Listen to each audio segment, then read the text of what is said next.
আসসালামু আলাইকুম। সম্মানিত দর্শক সকলকে আমার আন্তরিক সালাম ও ভালোবাসা।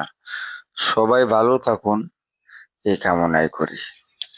তো একটি কথা বলার জন্য আসছি, সেটা হলো আমরা সকল বাঙালি মানুষ হই কর্মজীবী। সবাই সকল কোনো না কোনো কর্ম করে খাই, কিন্তু আমরা কর্মক্ষেত্রে হেলা করি। বাইরে ভাই, কোনো কর্মকে ছোট নজরে দেখা যাবে না। কারণ কথায় আছে, কর্মই সফলতা, কর্মই ব্যর্থতা। আপনি ব্যবসা করেন বা চাকরি করেন, যে কোনো কর্মই করেন, সকল কর্মেই সফলতা আছে।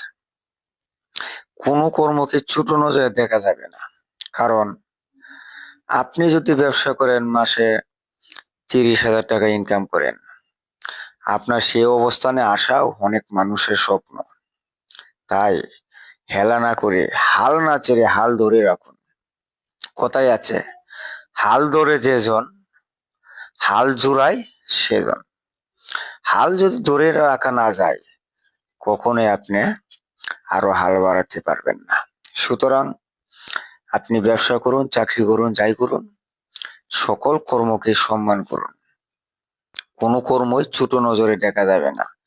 সৎ পথে চললে, হালাল পথে চললে সকল কর্মেই সফলতা আছে। সুতরাং সবাই সৎ ভাবে চাকরি করেন, ব্যবসা করেন। আপনি আপনার জায়গায় অনেস্ট থাকেন, তাহলে কেউ আপনার কোনো ক্ষতি করতে পারবে না। সর্বাবস্থায় তাওয়াক্কুল রাখুন আল্লাহর উপর। কারণ আল্লাহর উপর ভরসা রাখলে মানুষ কখনো ঠগে না, কখনো নিরাশ হয় না। ধন্যবাদ।